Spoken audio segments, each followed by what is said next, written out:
Selamat pagi Bapak Ibu. Pagi. Ya, terima kasih untuk waktu yang sudah Bapak Ibu luangkan pada kesempatan kali ini. Namun sebelum kita akan belajar atau kita akan mendalami materi tentang budaya positif, terlebih dahulu kita coba untuk merefleksikan atau bukan merefleksikan ya, kita merilekkan badan kita dengan cara kita melatih konsentrasi kita. Bapak Ibu pernah bertepuk tangan kan ya? Bisa dicoba bertepuk tangan seperti apa? Nah, tepuk tangan sekarang ini banyak kan yang medit. Meditnya gimana? Kalau namanya orang tepuk tangan itu kan sekaligus olahraga, ya kan? Caranya gimana? Telapak tangan dua-duanya itu harus menempel, sehingga nanti saraf-sarafnya ikut tergerak. Kita coba. Nah, itu tepuk tangan yang benar. Nah, kita akan melatih konsentrasi kita dengan cara, kalau saya katakan pagi, Bapak Ibu bertepuk sekali. Siang, 2 kali. Sore, 3 kali. Kalau malam? Tidur. Berarti kalau malam tidur ya? Diam ya? Oke, kita coba. Pagi, siang, sore, malam. Malam tidur Pak. Oke. Sekali lagi biar konsentrasi. Siang, malam,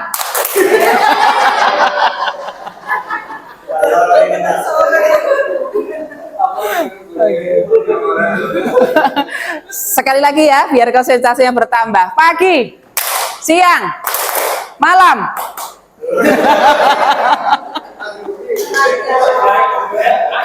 Jadi, Pak Eko pengennya malam terus ini.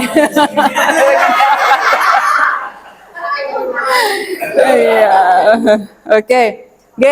Sudah konsentrasi sudah hangat kita akan lanjutkan. Perkenalkan, saya Mugina, calon guru penggerak angkatan 6 dari SMK Negeri 1 Kaligundang. Pada kesempatan kali ini kita akan belajar tentang materi budaya positif yang ada di sekolahan kita.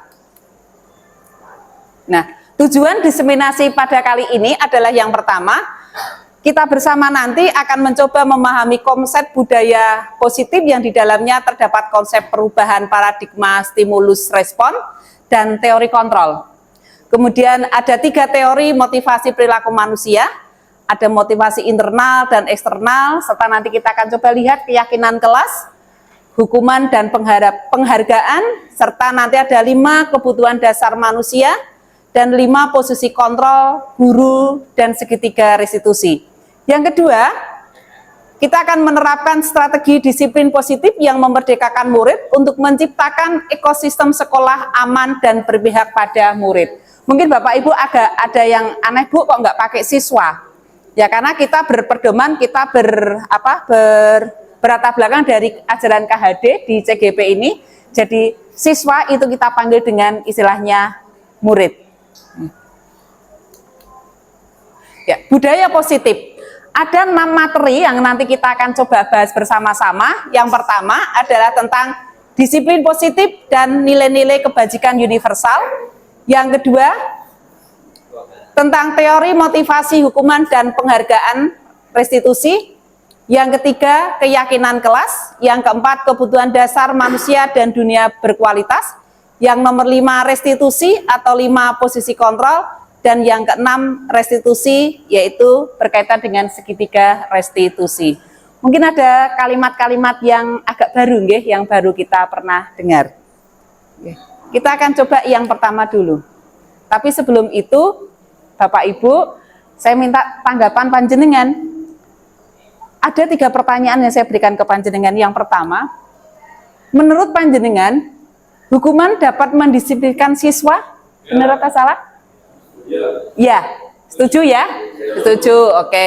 Yang kedua, pemberian hukuman dengan hal positif seperti membaca atau membersihkan halaman sekolah dapat meningkatkan disiplin siswa atau anak? Setuju? Oke. Yang ketiga, memberi penghargaan dapat meningkatkan motivasi belajar anak? Jadi 3-tiganya setuju? Oke, kita kunci ya, setuju. Nanti mungkin akan berbeda ketika kita setelah melihat materi ini. Berikutnya, yang pertama, kita akan melihat materi tentang disiplin positif dan nilai-nilai kebajikan universal. Nah, ini ada seorang tokoh namanya William Glasser. Saya minta maaf kalau saya salah mengucap karena saya nggak bisa bahasa Inggris. Ada yang menjadi miskonsepsi di antara kita selama ini. Ya, pemahaman kita selama ini atau miskonsepsi yang ada pada kita saat ini adalah satu, guru mengontrol siswa. Selama ini kita mengatakan bahwa kita seorang guru itu mengontrol siswa. Benar nggak sih? Kita mengontrol siswa? Bisa nggak kita mengontrol siswa kita? Selama anak mau dikontrol, akan kita kontrol. Selama anak tidak mau dikontrol, kita tidak akan bisa mengontrol siswa. Yang kedua, ilusi bahwa semua penguatan positif, efektif, dan bermanfaat. Miskonsepsi yang ada pada kita saat ini. Jadi penguatan yang sifatnya positif itu akan efektif dan bermanfaat. Apa benar sih? Nanti kita coba lihat bareng-bareng. Miskonsepsi yang ketiga adalah bahwa kritik dan membuat orang merasa bersalah dapat menguatkan karakter. Membuat siswa merasa bersalah, membuat siswa merasa gimana Pak Nugrah? Iya, kalimatnya ya merasa bersalah dan sebagainya itu akan menguatkan karakter. Itu miskonsepsi yang ketiga. Dan yang keempat, bahwa orang dewasa memiliki hak untuk memaksa. Ini miskonsepsi yang ada di tempat kita selama ini, yang kita amini selama ini. Kenyataannya bagaimana, kita akan coba bareng-bareng lihat. Apakah makna disiplin itu? Nah, makna disiplin itu berasal dari bahasa Latin, ini nggih, disciplina, yang artinya belajar. Jadi orang yang disiplin itu artinya orang yang belajar. Makna asal dari kata ini berkonotasi dengan disiplin diri dari murid-murid Sokrates dan Plato. Disiplin diri membuat orang menggali potensinya menuju sebuah tujuan apa yang dia hargai. Namun dalam budaya kita, makna kata disiplin telah berubah menjadi suatu yang dilakukan seseorang pada orang lain untuk mendapatkan kepatuhan. Kecenderungan umum adalah hubungannya atau menghubungkan kata disiplin dengan ketidaknyamanan, bukan dengan apa yang kita hargai atau pencapaian suatu tujuan yang mulia. Jadi kita selama ini lebih pada kepatuhan yang kita inginkan dari sebuah kedisiplinan. Kita lanjutkan nilai-nilai kebajikan. Seseorang yang memiliki disiplin diri berarti mereka bisa bertanggung jawab terhadap apa yang dilakukannya karena mereka mendasarkan tindakan mereka pada nilai-nilai kebajikan universal. Jadi orang yang memiliki disiplin diri itu orang yang bertanggung jawab. Oke. Nah, nilai-nilai kebajikan apa saja yang ada di sekitar kita? Sebenarnya nilai-nilai kebajikan itu banyak sekali Bapak Ibu. Namun kali ini saya hanya akan memunculkan satu saja yang sekarang ini sedang tren atau sedang kita gumuli bersama, yaitu tentang nilai-nilai universal yang ada pada profil pelajar Pancasila. Apa saja itu? Yang pertama, beriman bertakwa kepada Tuhan Yang Maha Esa dan berakhlak mulia. Itu nilai universal yang pertama. Yang kedua, mandiri. Yang ketiga, bernalar kritis. Yang keempat, berkebinekaan global. Dan kelima, bergotong royong. Serta yang keenam, kreatif. Ini adalah nilai-nilai universal yang berada pada profil pelajar Pancasila yang akan mendasari kita untuk membahas materi-materi selanjutnya.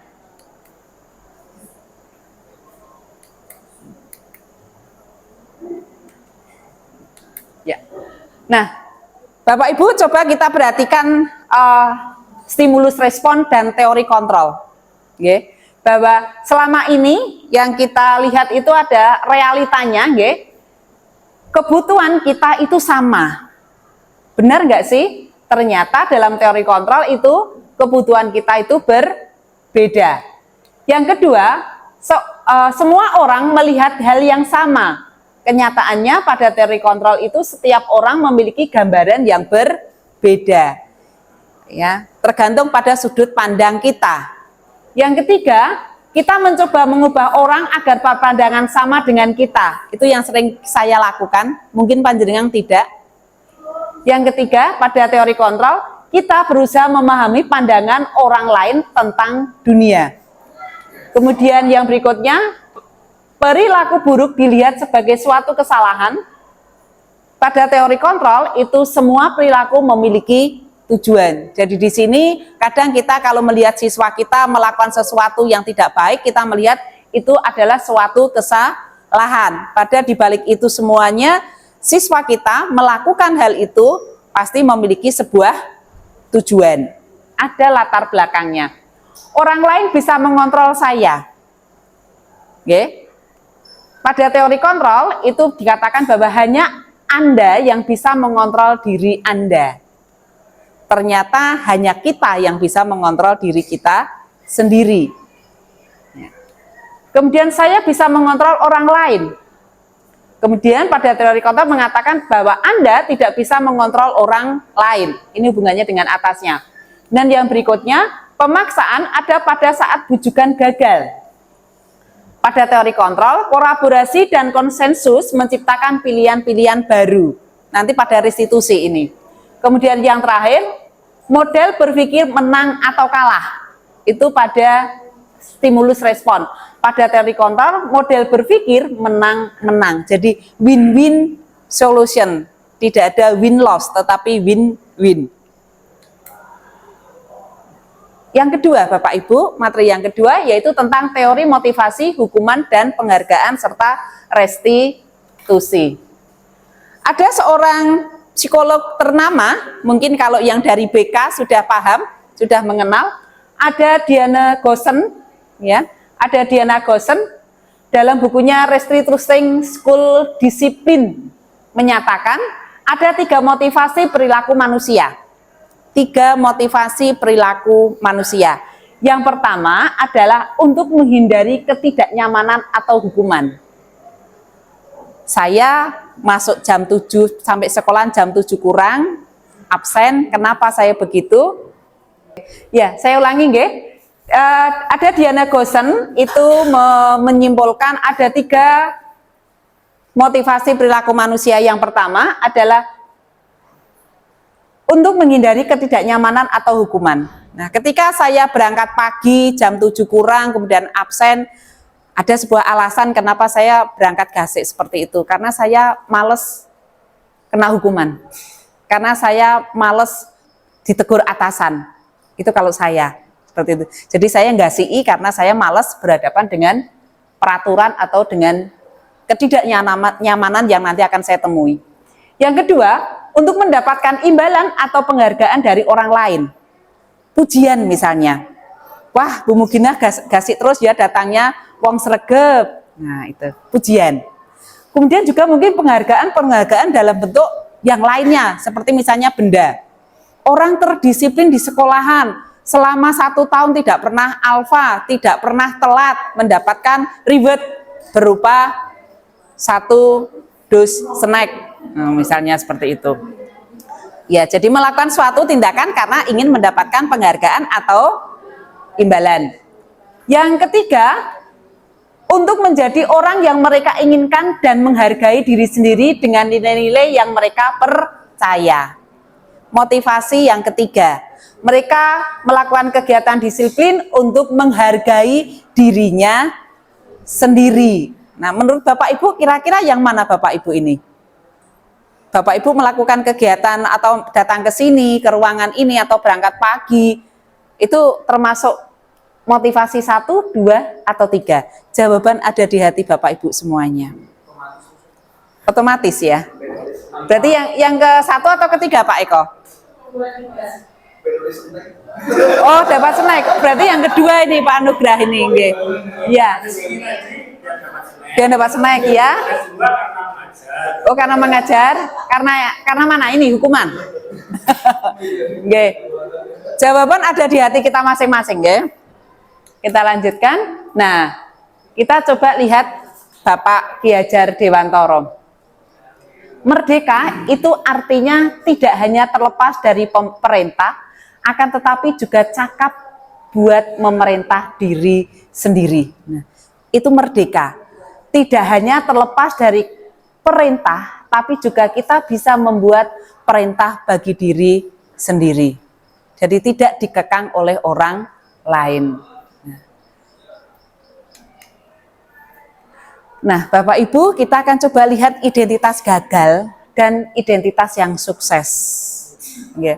Identitas gagal itu contohnya ini, ya, karena hukuman biasanya ini. Sesuatu yang menyakitkan harus terjadi. Nah, kalau identitas sukses atau disiplin, konsekuensinya adalah sesuatu harus terjadi dan restitusinya adalah restitusi merupakan pilihan. Nah, apa itu restitusi nanti di bawah nanti katakan jelaskan. Yang kedua, tidak nyaman untuk murid atau anak untuk jangka waktu yang panjang, itu kalau hukuman.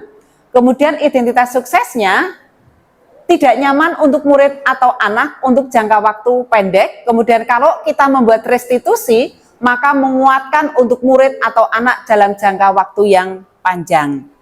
Okay. Jadi kalau kita membuat hukuman, contohnya korban mendapatkan keadilan, itu hukum. Tapi kalau identitas sukses untuk konsekuensinya, yaitu korban bisa diabaikan, sedangkan restitusi korban mendapatkan ganti. Dan yang berikutnya, kalau hukuman, murid atau anak akan tersakiti. Nah, kalau konsekuensinya, murid atau anak dibuat tidak nyaman, sedangkan restitusi, murid atau anak mendapatkan penguatan. Berikutnya, perilaku pasif atau agresif meningkat, itu kalau hukuman. Nah, konsekuensi itu penguatan hanya bertahan dalam jangka waktu yang pendek. Sedangkan kalau kita membuat restitusi, maka masalah terpecahkan.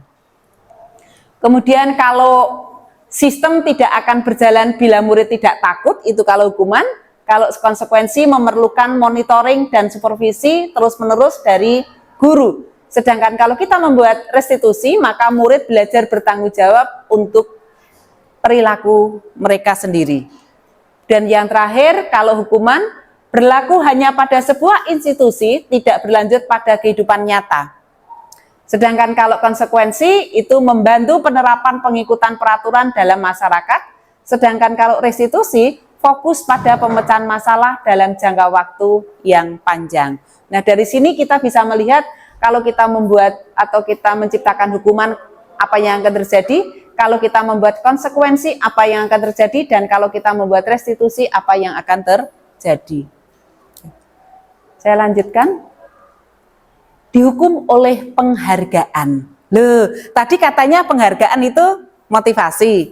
Nah, kok ternyata di sini dihukum? Apa ini? Nah, bahwa penghargaan berlaku sama dengan hukuman.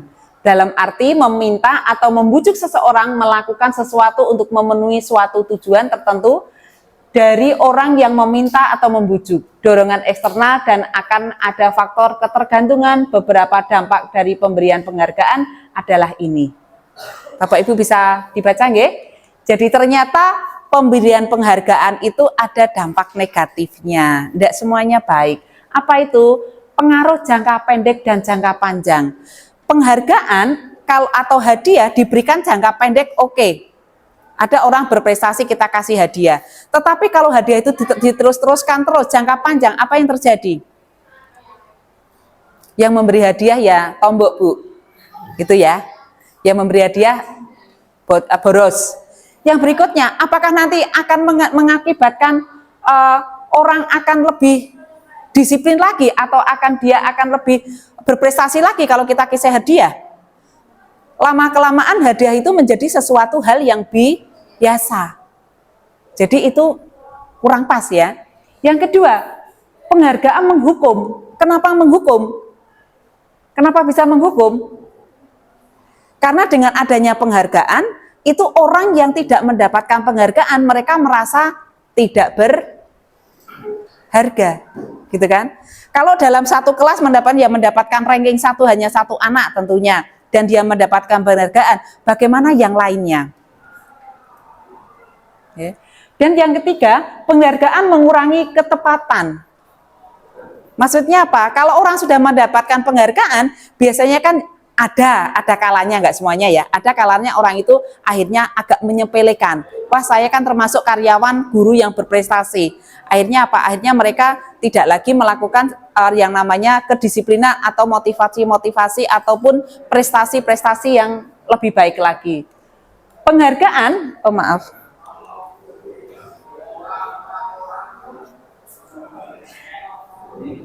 Ya, internetnya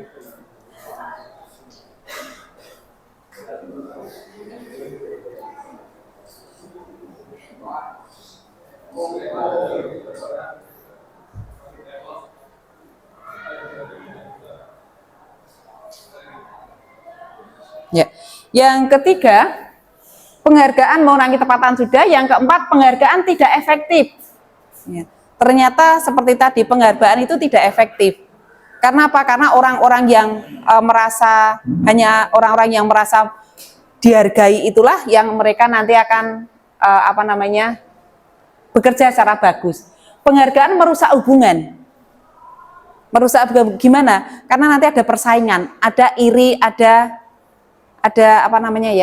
selain iri mungkin ada permusuhan di antara sesama anggota. Yang mendapatkan penghargaan itu terus, sementara yang lain tidak ada. Akhirnya menghasilkan sebuah kerusakan hubungan. Penghargaan juga ternyata menurunkan apa? Menurunkan kinerja. Kemudian penghargaan mematikan apa? Kreativitas. Kalau sudah dapat penghargaan biasanya sudah ayem, zona nyaman. Kemudian yang terakhir, penghargaan itu mengurangi yang namanya tadi loyalitas. Berikutnya, perbedaan hukuman dan konsekuensi. Ini apa Pak Yudi ini?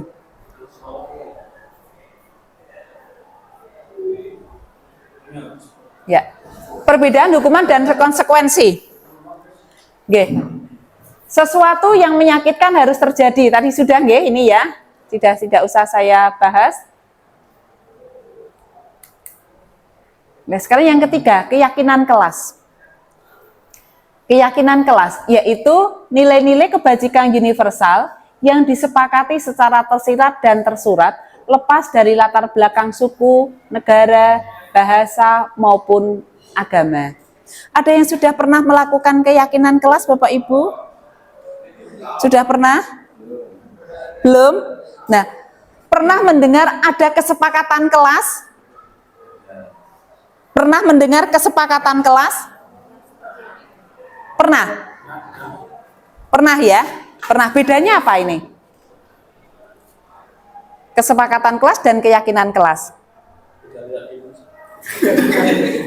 Kalau kesepakatan kelas itu biasanya yang bermusyawarah kita tinggal ikut menyepakati saja seperti itu. Misalkan kayak guru mau menerapkan hukuman boleh menerapkan hukuman ketika anak terlambat ketika guru itu tidak terlambat masuk. Ketika guru yang terlambat dan dia nggak menghukum tidak terlambatan. Itu kan mereka punya kesepakatan. Okay. Keyakinan yang mungkin kita yang membangun keyakinannya apa? Oh begitu. Okay. Ada yang lainnya perbedaan keyakinan dan kesepakatan kelas? Keyakinan. Dalam sejam misalnya sepakat di rumah. Oh. Kesepakatan kelas mungkin ada negatifnya. Iya. Jadi kelas yang bikin kesepakatan sendiri kayak gitu tidak sepengetahuan. Tidak sepengetahuan guru. Oke. Ada pendapat lain? Sama nggih? Oke. Oh, sama dengan Bu Yen ya. Oke, nggih. Ya, ini ada pendapat lagi dari Pak Mahful, gimana Pak? Kalau kesepakatan kelas itu kan biasanya perjanjian di kelas tersebut terkait dengan mungkin kontrak belajar. Kontrak belajar, nggih. Keyakinan kelas ya ini yang belum tahu. Nggih. Nggih. Bedanya apa? Ya, yang diutarakan Pak Eko maupun Pak Mahful itu benar adanya. Jadi keyakinan kesepakatan kelas itu adalah sebuah kesepakatan yang dibuat oleh kelas. Nah, dalam kesepakatan itu nanti biasanya ada yang terluka begitu ya Pak ya. Terluka apa? Misalnya ada yang anak telat atau guru terlambat 15 menit misalnya. Guru harus push up gitu ya Pak. Atau terbalik ya. Siswa terlambat 15 menit harus push up. Berarti kan ada yang terluka karena dia harus push up. Nah, bedanya dengan keyakinan apa? Kalau keyakinan itu sifatnya positif. Bahasanya kita buat bahasa-bahasa yang positif. Misalnya, dilarang membuang sampah, itu keyakinan. Maksud kesepakatan. Dilarang membuang sampah, itu kesepakatan. Nah, kalau kita buat keyakinan, bahasanya akan kita buat menjadi bahasa yang positif. Apa? Buang sampah pada tempatnya. Lebih enak kan Pak? Lebih enak yang buang sampah pada tempatnya atau dilarang membuang sampah? Ada larangan, ya. Jadi lebih ke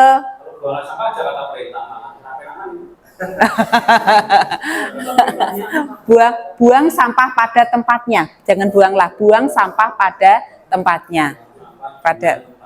Ya, oke, kita lanjut dulu nggih, keyakinan kelas. Nanti saya tunjukkan ada contoh keyakinan kelas yang sudah saya buat di kelas saya. Tahapan menciptakan program kebajikan. Itu adalah lihat daftar kebijakan yang telah disusun bersama, contoh pada pembelajaran. Kemudian yang kedua, tentukan nilai-nilai kebajikan yang ingin dijadikan perhatian utama di sekolah Anda atau di kelas, kalau kita mau lingkup sekelas dulu boleh, dan curah pendapat dalam kelompok. Saya tak pindah ke sini Pak, ternyata mata saya sudah nggak cocok kalau di situ. Yang ketiga, sempurnakan beberapa daftar nilai-nilai kebajikan yang utama, bahas kembali dalam kelompok utama. Kemudian yang keempat, buatlah poster atau muat di media sosial keyakinan sekolah atau kelas Anda. Nah, jadi kalau kita membuat kebajikan atau keyakinan kelas ini, Pak, Bu, kita juga sama dengan sama dengan kita membuat keyakinan kesepakatan kelas. Jadi kita istilahnya itu curah pendapat, brainstorming. Jadi siswa disilahkan untuk mencurahkan pendapat-pendapat mereka, baik yang positif maupun negatif. Nah, dari situ nanti kita akan coba diskusikan bareng-bareng, kita kerucutkan bersama kira-kira keyakinan-keyakinan seperti apa yang harus kita atau yang akan nanti kita pakai di dalam kelas. Berdasarkan pada nilai-nilai kebajikan yang tadi sudah saya utarakan, yang dari pelajar Pancasila. Prosedur pembentukan keyakinan kelas atau keyakinan sekolah. Yang pertama, dengan kita mempersilahkan warga kelas atau sekolah atau murid di sekolahan untuk bercurah pendapat tentang peraturan yang perlu disepakati di sekolahan atau di kelas. Yang kedua, mencatat semua masukan-masukan para murid atau warga sekolah di papan tulis atau di kertas besar. Yang ketiga, susunlah keyakinan kelas sesuai dengan prosedur pembentukan keyakinan kelas atau sekolah. Gantilah kalimat-kalimat dalam bentuk negatif menjadi kalimat yang positif. Tinjau kembali daftar curah pendapat yang sudah dicatat. Kemudian setelah keyakinan sekolah atau kelas selesai dibuat, maka semua warga kelas dipersilahkan meninjau ulang dan menyetujuinya. Dan yang terakhir, keyakinan sekolah atau kelas selanjutnya bisa dilekatkan di dinding kelas di tempat yang mudah dilihat oleh semua warga kelas atau warga sekolah. Intinya tadi adalah dengan curah pendapat atau istilahnya brainstorming. Jadi semua siswa punya hak untuk memberikan pendapatnya. Yang keempat, yaitu kebutuhan dasar manusia dan dunia berkualitas. Nah, ada kebutuhan dasar manusia menurut William Glasser dalam choice theory. Ya. Kebutuhan bertahan hidup yang pertama, kemudian yang kedua kebutuhan kasih sayang dan rasa diterima. Oke. Yang ketiga penguasaan, yaitu kebutuhan pengakuan atas kemampuan. Yang keempat kebebasan, yaitu kebutuhan akan pilihan. Dan yang kelima kesenangan, yaitu kebutuhan untuk merasa senang. Mungkin yang angkatan saya mengenal ada tahap-tahap kebutuhan hidup manusia menurut Abraham Maslow ya. Masih ingat Bapak Ibu yang seangkatan saya, Abraham Maslow itu kan ada kebutuhan hidup, kebutuhan pertama itu sandang pangan kayak gitu tuh. Terus yang terakhir kan kebutuhan mengaktualisasikan diri, ya, beraktualisasi diri. Itu Abraham Maslow dulu. Itu waktu saya masih sekolah. Nah ternyata kemarin dengan saya mengikuti calon guru penggerak ini, jadi saya tahu, oh ternyata ada teori kebutuhan hidup yang baru. Kalau selama ini saya mikirnya ada Abraham Maslow terus-terusan, ternyata itu sudah expired. Nah yang terbaru ini, yang dari William Glasser, kebutuhan bertahan hidup, di dalamnya ya sandang, pangan, papan seperti itu. Yang kedua kasih sayang dan diterima. Nah itu ternyata menjadi kebutuhan yang kedua. Jadi kalau level kita itu inginnya disayang-sayang saja, berarti kita baru terpenuhi kebutuhan yang kedua. Kemudian penguasaan. Nah ternyata penguasaan itu baru kebutuhan ketiga Bapak Ibu. Kebutuhan pengakuan dan kemampuan. Jenengan diakui sebagai guru yang jos, level 3. Ternyata ya, baru level 3. Level 4-nya apa? Kebebasan untuk memilih. Nah itu sudah naik lagi level keempat. Dan yang tertinggi adalah kesenangan. Kebutuhan untuk merasa senang. Karena senang itu level yang paling tinggi ternyata. Senang. Bahagia, itu kalau menurut Ki Hajar Dewantara. Kebutuhan untuk berbahagia itu, kebahagiaan merupakan kebutuhan yang tertinggi. Berikutnya, dunia berkualitas Bapak Ibu. Dunia berkualitas Anda adalah tempat khusus dalam pikiran Anda, tempat Anda menyimpan gambaran presentasi dari semua yang Anda inginkan. Bisa berisi orang-orang, hal-hal apa saja yang terbaik dalam hidup Anda, dan membuat Anda merasa bahagia terpenuhi kebutuhan dasar Anda. Dunia berkualitas. Ada ya, masing-masing kita punya dunia berkualitas sendiri-sendiri, nggih? William Glasser menyebutnya seperti semacam album foto. Nah, setiap orang pasti punya album. Kalau sekarang bukan album, mungkin galeri foto. Sehingga isinya tidak akan terlalu banyak, hanya akan terdiri dari beberapa hal saja yang sangat signifikan dan benar-benar terbaik dalam hidup Anda, yang membuat hidup Anda menjadi lebih bermakna.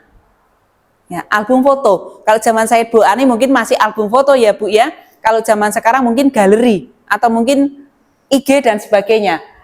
Kebutuhan dasar bersifat lebih umum dan universal, sedangkan dunia berkualitas unik dan personal, kurang L.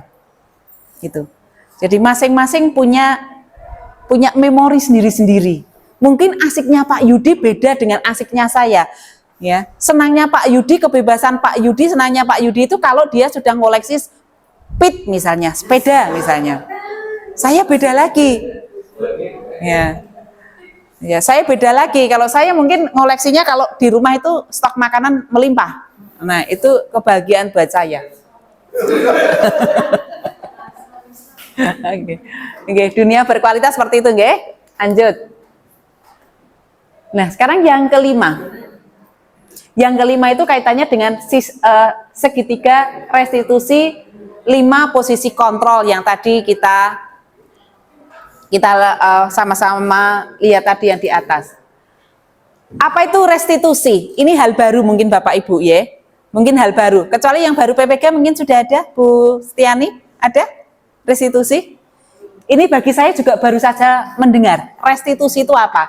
Restitusi adalah proses penciptaan kondisi bagi murid untuk memperbaiki kesalahan mereka, sehingga mereka tidak kembali pada kelompok mereka dengan karakter yang lebih sehingga mereka bisa kembali pada kelompok mereka dengan karakter yang lebih kuat. Saya ulang lagi, restitusi adalah proses penciptaan kondisi bagi murid untuk memperbaiki kesalahan mereka, sehingga mereka bisa kembali pada kelompok mereka dengan karakter yang lebih kuat. Menciptakan kondisi bagi murid untuk memperbaiki kesalahan mereka, itu restitusi. Bukan menghukum, bukan menjudge, tetapi memperbaiki. Nah, restitusi juga merupakan proses kolaboratif yang mengajarkan murid untuk mencari solusi untuk masalah mereka dan membantu murid berpikir tentang orang seperti apa yang mereka inginkan menjadi tujuan mulia dan bagaimana mereka harus memperbaiki atau memperlakukan orang lain. Ini menurut William Goshen masih. Jadi nanti kalau masih ada waktu saya putarkan video saya merestitusi siswa saya. Oke, bagaimana kita itu memecahkan sebuah masalah yang dihadapi oleh anak atau anak yang sedang punya masalah, kita selesaikan. Kalau bahasa BK-nya kita konseling ya Bu Irma ya, ada konseling, tetapi kita pakai model restitusi. Itu seperti apa? Nah, program disiplin positif yang berpusat pada murid oleh Diana Goshen dengan pendekatan restitusi atau 5 posisi kontrol. Jadi Bapak Ibu, kita selama ini secara sadar ataupun tidak sadar, kita itu memiliki 5 posisi kontrol. Nah, nanti panjenengan bisa melihat, jenengan ada di posisi yang mana? 5 posisi kontrol ini. Yang pertama adalah penghukum. Penghukum, maaf. Seorang penghukum bisa menggunakan hukuman fisik maupun verbal. Ini mungkin di bengkel ini. Anak telat push up 50 kali. Fisik dan verbal. Nada suara tinggi, bahasa tubuh, mata melotot, dan jari-jari menunjuk menghardik. Oh, kok telat. Bengkel juga ini ya. Nah, kemudian apa yang terjadi? Kemungkinan murid marah dan mendendam. Ada yang pernah didendami murid? Atau bersifat agresif. Bisa jadi sesudah kembali duduk, murid tersebut akan mencoret-nyoret bukunya atau meja tulisnya. Kesuk. Penghukum. Yang kedua, pembuat orang merasa bersalah. Pada posisi ini, biasanya guru akan bersuara lebih lembut. Pembuat rasa bersalah akan menggunakan keheningan yang membuat orang lain merasa tidak nyaman, bersalah atau rendah diri. Ngomongnya bisik-bisik, ya, mendekat. Kamu itu ngapain? Atau ya ngomongnya yang apa lembut-lembut begitu ya. Nah, nada suaranya apa? Memelas, halus, sedih. Bahasa tubuhnya bagaimana? Merapat pada anak dan lesu. Ya. Lah, kamu sudah diingatkan Bu Guru berkali-kali, masih saja seperti itu. Apa yang akan terjadi? Murid akan merasa bersalah telah mengecewakan ibu atau bapak gurunya. Murid akan merasa menjadi orang yang gagal dan tidak sanggup membahagiakan orang lain. Ya, siapa ini? Yang kedua itu. Yang ketiga, sebagai teman, kontrol sebagai teman. Yaitu, guru pada posisi ini tidak akan menyakiti murid, namun akan tetap berupaya mengontrol murid melalui persuasi. Hal negatif dari posisi teman adalah bila suatu saat guru tersebut tidak membantu, maka murid akan kecewa dan berkata, saya pikir Bapak Ibu guru teman saya. Ini friendly katanya ya, friendly. Guru sebagai teman. Saking friendly-nya kadang anak menjadi merasa ketergantungan. Jadi kalau suatu ketika gurunya tidak sependapat dengan anak itu, dia akan mengatakan, lah saya kira Bapak Ibu guru itu selama ini friend saya, ternyata kita nggak bolo gitu ya. Nah, nada suaranya bagaimana?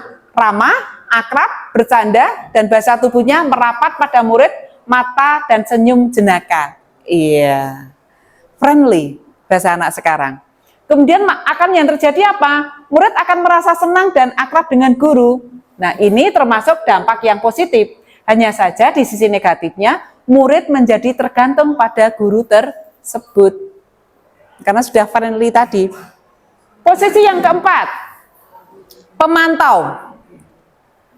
Pemantau berarti mengawasi. Pada saat ini kita mengawasi, kita bertanggung jawab atas perilaku orang-orang yang kita awasi.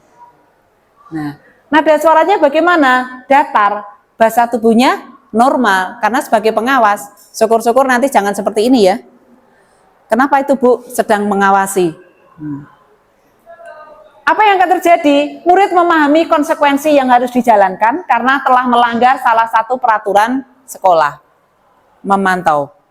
Nah, ini yang terakhir ini. Bapak Ibu sudah mulai bisa menyimpulkan saya berada di posisi mana. Yang kelima, posisi sebagai manajer. Posisi terakhir, manajer adalah posisi di mana guru berbuat sesuatu bersama dengan murid. Mempersilahkan murid bertanggung jawab, mempertanggungjawabkan perilakunya, mendukung murid agar dapat menemukan solusi atas masalah yang mereka hadapi sendiri. Itu sebagai manajer. Jadi kita menggali informasi dari anak itu, kita mengajak anak itu untuk menyelesaikan masalah-masalah yang mereka hadapi. Kita ajak anak itu memiliki tanggung jawab. Bahasa suaranya bagaimana? Nada suara tulus, bahasa tubuh tidak kaku, mendekat ke murid. Friendly, oke, friendly, tetapi ada batasan-batasannya. Ya. Kemudian fokus, apa yang terjadi? Fokus ada pada murid, bukan untuk membahagiakan guru atau orang lain. Murid sudah mengetahui adanya suatu masalah dan sesuatu perlu terjadi. Bila guru mengambil posisi pemantau, guru akan melihat apa konsekuensinya, apa peraturannya. Namun pada posisi manajer ini, guru akan mengembalikan tanggung jawab pada murid untuk mencari jalan keluar permasalahannya, tentu dengan bimbingan guru. Jadi kalau pemantau tadi membandingkan apa aturan dan apa yang sudah mereka lakukan, sedangkan pada posisi manajer itu adalah kita mengembalikan tanggung jawab kepada murid. Bedanya di situ. Nah, dari 5 posisi ini, Bapak Ibu ada di mana? Silahkan jawab dalam hati masing-masing. Selama ini saya ada di posisi 1 misalnya, saya posisi 2, 3, 4, atau bahkan mungkin yang kelima. Kalau yang kelima, alhamdulillah itu. Ya, yang keenam, yang terakhir, yaitu restitusi berupa segitiga restitusi. Mungkin ini juga hal baru, bagi saya juga baru. Ada tiga sisi dari segitiga restitusi menurut Diana Goosen. Yang pertama, yaitu menstabilkan identitas. Nah, teori kontrolnya apa? Kita semua akan melakukan hal terbaik yang bisa kita lakukan. Menstabilkan identitas. Yang kedua, validasi tindakan yang salah. Dengan teori kontrolnya, semua perilaku memiliki alasan. Yang ketiga, menanyakan keyakinan. Teori kontrolnya adalah kita semua memiliki motivasi internal. 3 langkah di dalam melakukan segitiga restitusi. Yang pertama adalah menstabilkan identitas. Kemudian yang kedua, validasi tindakan apa yang salah. Kita tanyakan ulang apakah dia benar melakukan sebuah tindakan itu benar atau tidak. Jangan sampai kita menjas anak, tetapi kita validasi dulu benar atau tidaknya. Kemudian kita menanyakan keyakinan yang sudah kita sepakati bersama. Jadi keyakinan kelas tadi atau keyakinan sekolah tadi nanti berdampak pada kegiatan segitiga restitusi. Kemudian segitiga restitusi dapat kita gambarkan seperti ini Bapak Ibu. Jadi tadi yang pertama adalah tadi Bapak Ibu, menstabilkan identitas. Itu dengan cara setiap orang pasti pernah melakukan kesalahan, ya. Atau dengan kalimat, bisa dengan kalimat ini, kamu bukan satu-satunya yang pernah melakukan hal ini. Itu artinya kita mengembalikan kepercayaan, kita mengembalikan identitas anak. Jadi anak merasa, oh iya ada yang mendukung saya, seperti itu. Yang kedua adalah validasi tindakan yang salah.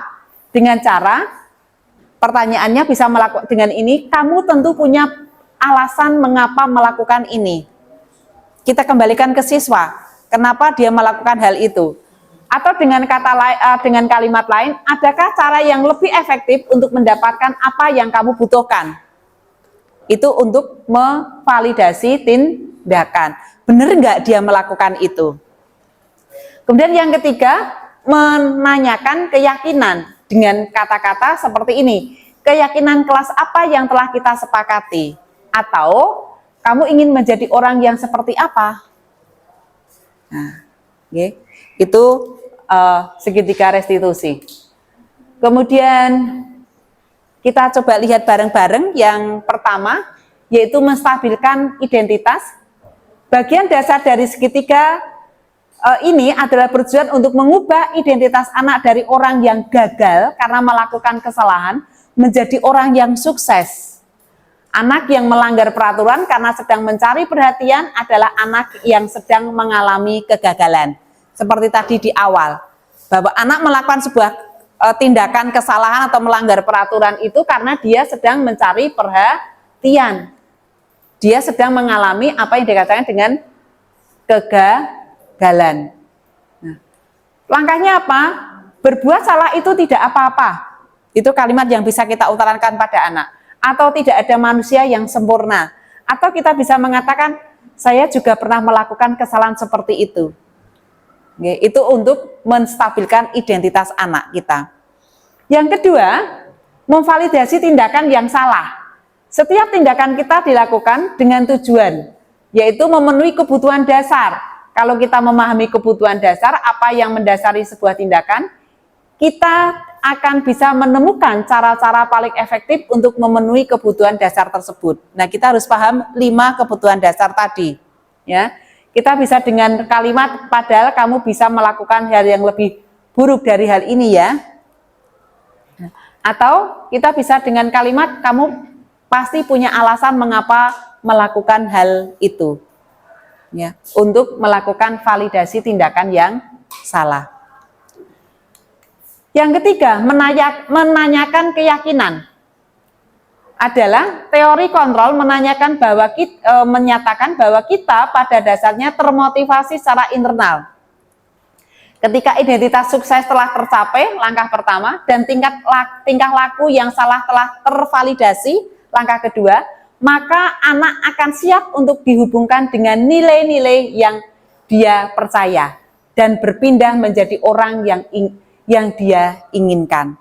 Kalau identitasnya sudah terbentuk kembali, kemudian yang kedua tadi, tingkah laku yang salah telah tervalidasi, ada pengakuan, maka anak itu siap untuk berpindah menjadi orang yang dia inginkan. Dia bisa kembali menjadi orang yang lebih kuat lagi. Nah, kalimat yang bisa kita pakai untuk menanyakan ini adalah apa yang kita percaya sebagai keyakinan kelas kita, atau kita bisa pakai apa nilai-nilai umum yang kita telah sepakati, atau kita memakai kalimat kamu mau jadi orang seperti apa. Ya. Oke, nah secara garis besar Bapak Ibu, materi yang kita pelajari hari ini itu adalah tentang teori kontrol, teori pilihan dari William Goshen. Bahwa Anda tidak bisa mengontrol orang lain, hanya Anda yang bisa mengontrol diri Anda sendiri.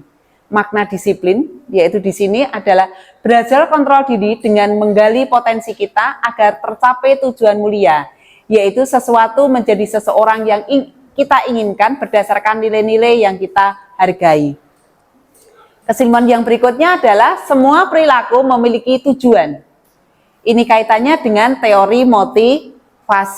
Bahwa tadi ada 3 teori motivasi, yaitu menghindari hukuman, mendapatkan imbalan, dan untuk menghargai diri sendiri.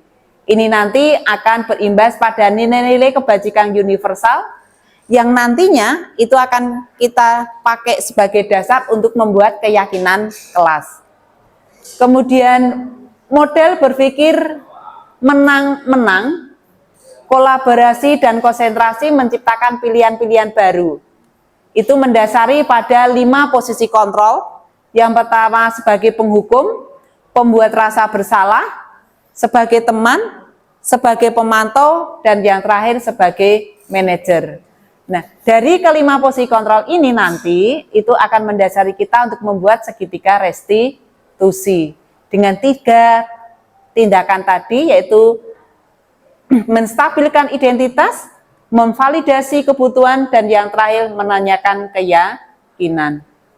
Nah, semuanya itu nanti Bapak Ibu ada dipengaruhi oleh 5 kebutuhan dasar yang tadi, 5 kebutuhan dasar tadi, yaitu kebutuhan bertahan hidup, kebutuhan untuk penguasaan, rasa kasih sayang, kemudian kebebasan, dan yang terakhir adalah kesenangan. Sampai di sini ada yang mau ditanyakan? Ada yang mau berefleksi dulu? Ada yang mau ditanyakan? Belum ada? Oke, kalau nggih, monggo. Nggih. Kalau lihat definisinya adalah menciptakan kondisi supaya anak kembali ke jalan yang benar itu. Nggih. Nah, kalau tadi langkahnya itu kan menjadi sebuah segitiga. Ada mulai dari identifikasi, kemudian validasi, dan terakhir apa yang namanya? Menanyakan keyakinan, nggih. Nah, ini Bu, menurut saya, kalau misalkan yang diterapkan sama guru kelas, menurut saya menjadi apa ya? Kayak saya misalkan di kelas ketemu dengan anak yang pada saat saya ngajar kemudian melakukan sebuah kesalahan gitu.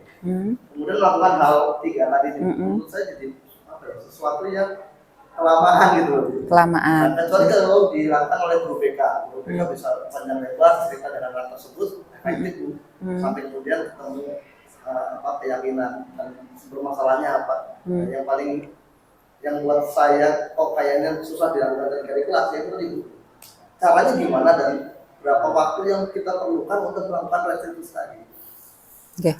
Ada yang ingin berbagi dulu? Sebelum saya jawab. Ya, ini kita juga belajar bersama ya Pak ya. Terima kasih atas pertanyaannya. Jadi sebelum kita melakukan restitusi ke siswa, restitusi kelas, kita sebenarnya langkah awalnya kita adalah membuat keyakinan kelas dulu Pak. Iya, bukan kesepakatan, tapi lebih ke keyakinan. Kalau kesepakatan tadi kan masih ada bau negatifnya begitu ya. Nah, kalau keyakinan itu sudah kita buat menjadi kalimatnya kalimat positif. Nah, kalau kita sudah membuat keyakinan kelas, anak kan sudah paham karena yang membuat kan bersama-sama dengan anak. Kita nggak usah pakai yang sekolah dulu, oke kita pakai kelas dulu. Kalau itu sudah ada, barulah nanti kalau anak melakukan sebuah kesalahan atau sebuah yang tidak sesuai dengan keyakinan kelas kita bisa melakukan restitusi ini. Tentunya secara praktis tentunya kita ada skala-skala Pak. Ada yang mungkin hanya cukup untuk kita tegur, gitu. Dengan teguran selesai, gitu. Sekali dua kali teguran oke selesai, nggak masalah, nggak perlu restitusi. Nah kalau yang seperti ini yang untuk restitusi mungkin untuk masalah-masalah yang mungkin ya agak berat, agak besar seperti itu. Nah kita kembalikan ke keyakinan kelas yang sudah kita buat bersama-sama. Seperti itu Pak Anugrah. Artinya restitusi itu nggak perlu dilakukan ketika skalanya kecil gitu ya. Kalau skalanya kecil cukup dengan teguran. Tapi kalau sudah skalanya besar baru restitusi. Tidak juga sih Pak, tidak juga. Masalah kecil pun bisa kita lakukan restitusi. Karena bisa hal-hal kecil itu menjadi besar. Tapi maksud saya gini, kalau anak itu melakukan sebuah kekeliruan yang kecil dan cukup dengan teguran kok dia sudah melakukan perubahan, kita cukup dengan teguran seperti itu. Ketika dengan teguran kok mereka nggak cukup, nah mungkin kita baru melakukan restitusi, seperti itu. Jadi ada bertahap begitu Pak, tidak langsung semuanya kita restitusi. Kalau benar Pak Anugrah, kalau semuanya langsung kita restitusi, waktunya nggak cukup. Apalagi dalam satu kelas 36 siswa, ada 5 anak saja sudah kewalahan. Nah ini juga mungkin masukan untuk BK. Jadi BK juga mungkin perlu adanya belajar tentang restitusi. Sehingga nanti ketika ada anak yang memiliki masalah, bisa terselesaikan tanpa ada yang win-loss. Menang kalah, tetapi harus win-win. Saling menguntungkan. Seperti itu. Ya, ada lagi? Yang lain? Tidak ada? Nah, kalau tidak ada, saya akan coba melakukan refleksi Bapak Ibu. Kalau tadi pertanyaan yang awal 3 tadi kan katanya, oke semuanya ya, setuju nggih? Nah, kita ini refleksi Bapak Ibu. Hal baru apa yang mengubah paradigma saya? Yang saya dapatkan dari materi hari ini? Mungkin ada yang bisa menjawab, monggo. Tidak ada benar salahnya ini. Tidak ada yang benar salah. Kita berefleksi. Hal baru apa yang mengubah paradigma saya yang saya dapatkan ketika saya mengikuti materi budaya positif ini? Ternyata disiplin bukan kepatuhan, tapi disiplin adalah proses belajar. Oke, terima kasih Pak Anugrah. Disiplin adalah proses belajar, bukan kepatuhan. Oke, ada lagi? Ada lagi? Yang kedua, perasaan apa yang muncul selama mengikuti sesi ini, khususnya mengenai makna disiplin dan motivasi intrinsik. Ada yang mau berbagi? Silahkan. Perasaan apa yang muncul selama mengikuti sesi ini, khususnya mengenai makna disiplin dan motivasi intrinsik? Monggo, ada yang mau berbagi? Silahkan. Bagaimana perasaan panjenengan? Jadi merasa, aduh ternyata selama ini saya merasa bersalah. Iya. Kalau merasa bersalah berarti sebuah keuntungan, karena dengan merasa bersalah kita mau belajar seperti itu. Nggih, itu sebuah keuntungan. Nggih, ada lagi? Selain merasa bersalah, mungkin menemukan ternyata selama ini saya memperlakukan siswa saya memegang kontrol di posisi yang 1. Nggih. Atau mungkin ada yang sudah yang kelima, langsung kelima. Nggih.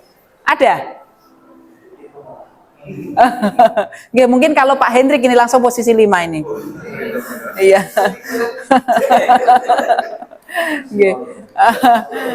Refleksi yang ketiga.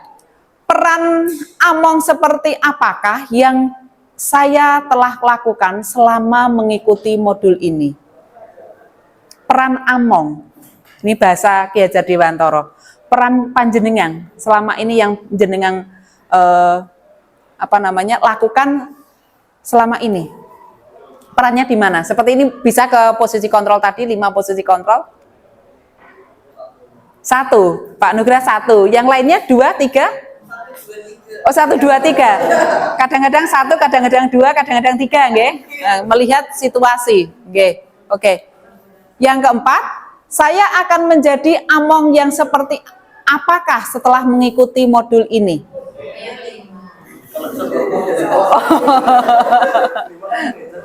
Iya, pengennya yang kelima, nggih. Nah, kalau boleh saya tambahi, tindakan panjenengan apa untuk mencapai yang kelima, kontrol yang kelima sebagai manajer ini? Ya, tentunya belajar, nggih, berlatih, nggih.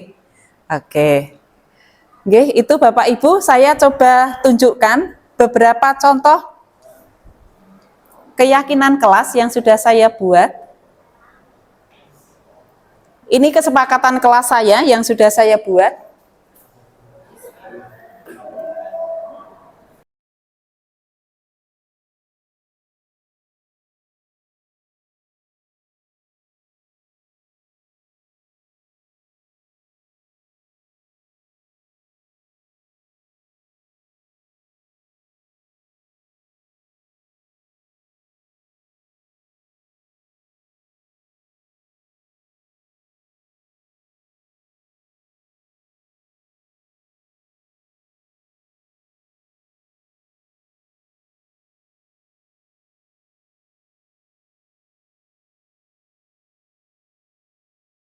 Nah, kemudian yang terakhir dari saya, oh nggak mau ini ya, harus di view dulu ya.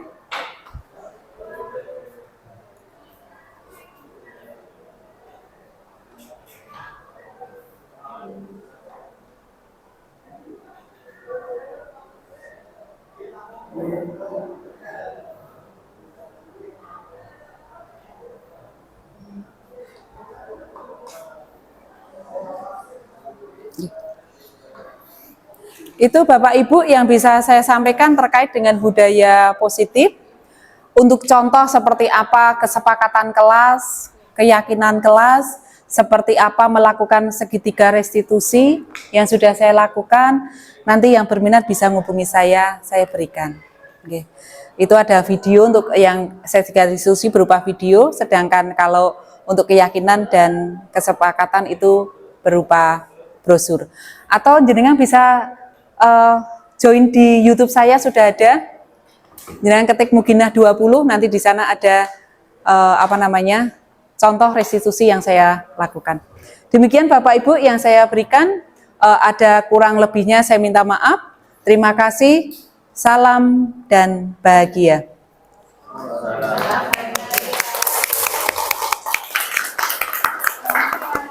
Selamat siang. Terima kasih.